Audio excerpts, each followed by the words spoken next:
माझी लाडकी बहीण योजनेमध्ये 7वा हप्ता कधी येणार याबद्दल संपूर्ण महिला गट वाट बघत आहेत। तर यामध्ये अजूनपर्यंत अदितीताई तटकरे यांनी कोणतीही पत्रकार परिषद घेतलेली नाही आहे किंवा 7वा हप्ता कधी येणार याबद्दल कोणत्याही प्रकारची अपडेटसुद्धा दिलेली नाही आहे। म्हणजे सरकारकडून मुख्यमंत्री असो की मंत्री असो यांच्याकडून कोणत्याही प्रकारची प्रतिक्रिया 7व्या हप्त्याबद्दल आलेली नाही आहे। परंतु डिसेंबरचा हप्ता जो तुम्हाला लास्ट वीकमध्ये मिळाला होता तर तुम्हाला जानेवारीच्या लास्ट वीकमध्ये 7वा हप्तासुद्धा मिळू शकतो आणि तो असणार आहे 1500 रुपये आणि मार्च महिन्यानंतर सर्व महिलांना 2100 रुपये वाटप करण्यात येणार आहे। याबद्दलची अपडेट ऑलरेडी आलेली आहे। तर तुम्ही अशा प्रकारे सुद्धा अपडेट बघितले असेल की तुमच्या जे फॉर्म होते यांची परत छाननी केल्या जाणार आहे, म्हणजे परत पडताळणी केल्या जाणार आहे। तर यामध्ये सर्व महिलांची छाननी होणार नाही आहे, फक्त ज्या एरियामधून कंप्लेंट आलेली आहे त्यांची डॉक्युमेंट व्हेरिफिकेशन परत होणार आहे आणि त्यांच्यामध्ये जर काही अडचण असेल तरच त्यांची जी योजना ही बंद करण्यात येणार आहे आणि सरसकट सर्व महिलांचे डॉक्युमेंट व्हेरिफिकेशन होणार नाही आहे।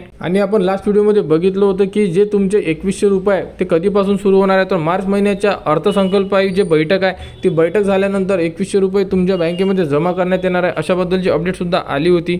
तर आपल्या भरपूर व्हिडिओवर महिलांनी कमेंट्स केलेले आहे की सर्वांचे डॉक्युमेंट व्हेरिफिकेशन होणार आहे का, तर नाही। तर ज्या ठिकाणावरून तक्रारी येतील त्याच ठिकाणचे डॉक्युमेंट व्हेरिफिकेशन होणार आहे, परत बाकी सर्वांचे डॉक्युमेंट व्हेरिफिकेशन होणार नाही आहे। म्हणून बाकी महिलांना घाबरण्याचं कोणतेही कारण नाही आहे। तर तुमचा जानेवारीचा हप्ता तुमच्या जानेवारीच्या लास्ट वीकमध्ये किंवा फेब्रुवारीच्या फर्स्ट वीकपर्यंत तुमच्या थेट बँकेमध्ये जमा करण्यात येणार आहे। तरी महिलांनी वाट बघावी। बाकी सोशल मीडियावर भरपूर ठिकाणी तुम्ही अपडेट बघितले असेल की तुमच्या बँकेला पैसे पाठवण्यात आलेले आहे, संक्रांतीच्या अगोदर तुमच्या बँकेमध्ये पैसे येणार आहे अशाबद्दलची कुठेही कोणतीही अपडेट नाही आहे। म्हणून महिलांनी जानेवारीच्या शेवटच्या आठवड्यापर्यंत वाट बघावी। सर्वांच्या खात्यामध्ये 7वा हप्ता तुमचा जमा केला जाणार आहे। तर लाडकी बहीण योजनेबद्दल जेही पुढील अपडेट येईल ती तुम्हाला आपल्या यूट्यूब चॅनलवर उपलब्ध करून देण्यात येणार आहे। त्यासाठी आपल्या चॅनलला सबस्क्राईब करा व हा व्हिडिओ इतरांपर्यंत शेअर करा।